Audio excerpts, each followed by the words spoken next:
Hello everybody, welcome along to this video. This is Mr. Johnson Teaches Mr. Birling revision, a video focusing particularly on this character, one of a series of videos I'm putting together and you'll find on my channel about the different characters, just to help you revisit and remind you of some of the key bits relating to them.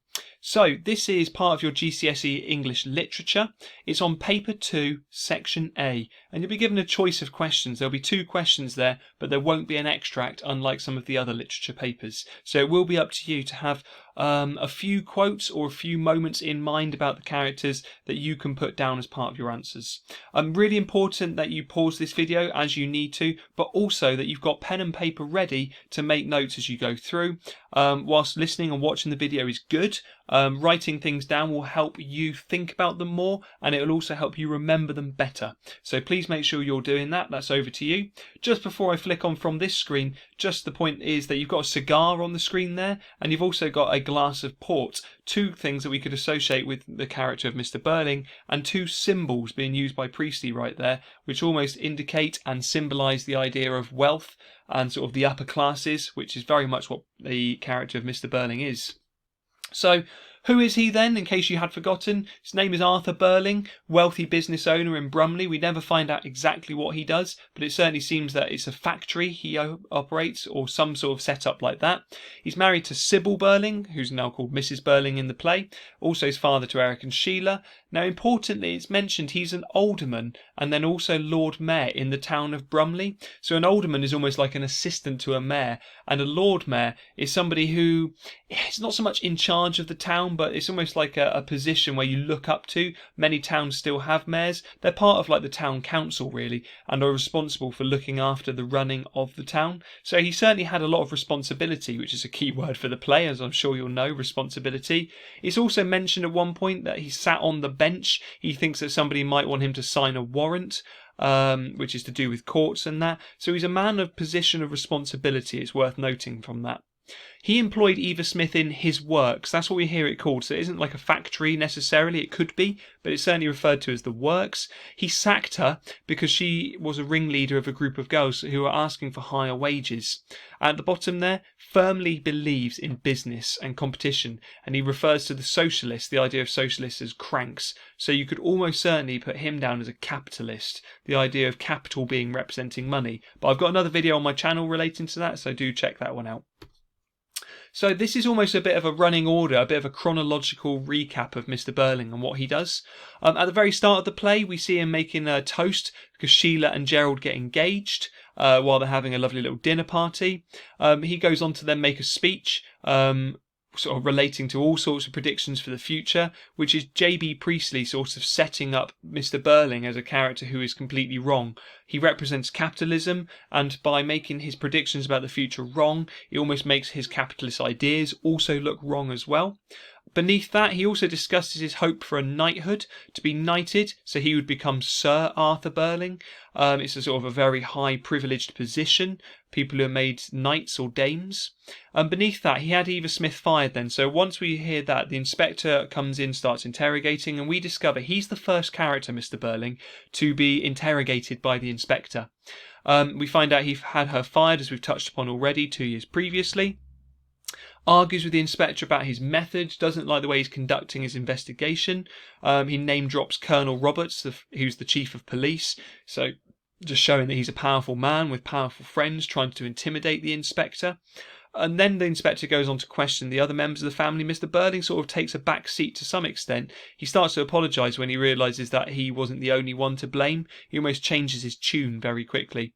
Near the bottom there, he tries to protect his family's reputation throughout this. He does take pride in his family. He does seem to care about them. He's not a man who puts money first as such, although it's not far off.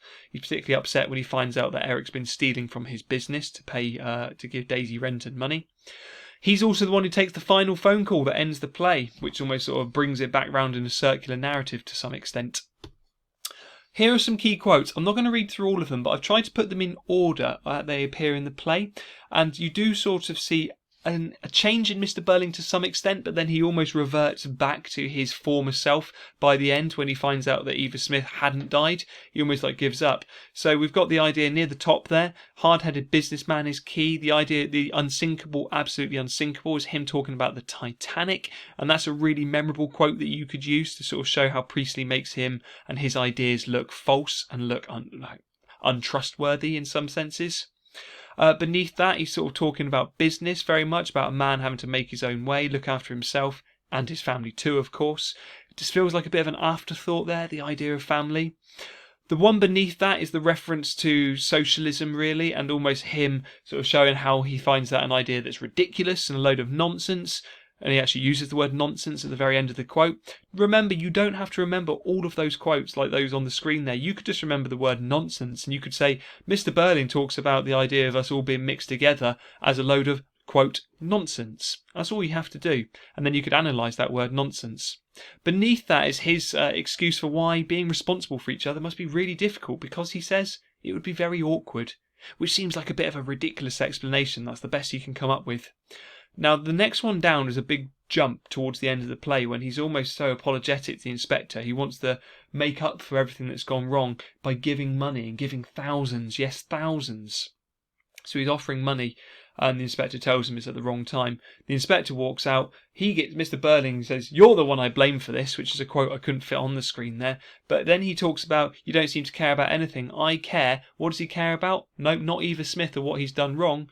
He was almost certain for a knighthood, which almost shows him being a very selfish person, self-interested, and worried about his sort of reputation and worried about what he has to gain rather than actually his responsibilities. There's a real lack of social responsibility from Mr. Birling. So what does he represent, I've asked here?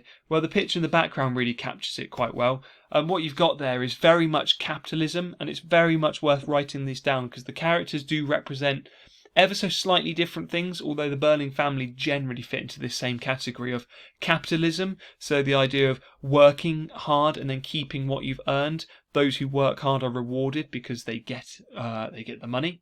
He's also very much the upper class as well. I put there's a hint that he worked into this, particularly his provincial speech, which is mentioned in the stage directions. So he's a man who has worked hard. You've got to credit him for that. What else does he represent? Well, you could say he sort of is the embodiment of rich, wealthy business owners, the way that they act and maybe the way that there's a lack of social responsibility from them. Maybe you could say he represents greed and short-sightedness. He's all about earning money, and rather than seeing the bigger picture, that maybe if he had paid Eva Smith, maybe that would have helped the business more. But also I've put at the very bottom there, patriarchal society, by which I mean a male-led, male-dominated society, dominated particularly by men making the decisions at the top. And you can even see that the way he sort of runs the family, which maybe would have been an expectation at the time for an Edwardian sort of man. But even so, be quiet, Sheila, and you're being hysterical. And there's a lot of sort of telling Sheila to be quiet and trying to put her in her place to some extent. So those are key things that he represents. Themes, because the questions generally relate to a theme in the play. These are some I came up with. There no doubt will be more as well. But you could talk about capitalism, certainly. Power, a man who controls, and business. Of course, he is very much the embodiment of business. But also greed and selfishness we've talked to, and self-interested. He is obviously very much like class. You've got him in contrast to Eva Smith, who is working class. Money as well, and also family. He is a sort of representation. And one I forgot to put there, in fact, would be the older generation as well. So, possible exam questions. Just worth noting here, I'm recording this video in August 2020. As of yet, there has never been a question where Mr. Birling has been one of the named characters. Pretty much all of the others have. Now, whether or not there's going to be an extra paper thrown in November this year, 2020, I don't know. But up until this point, there's no questions, which means that there's a strong possibility that he might come up in May 2021. My suggestions, however, these are the sort of questions you might expect. Notice the pattern of questions, how they all sort of follow the same wording at the beginning. How does Priestley use Mr. Birling, which makes him seem like a method? Mr. Birling to suggest ways society needs to change.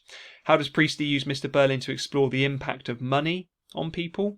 How does Priestley use Mr. Birling and the inspector to explore differences in society? So those are sorts of questions.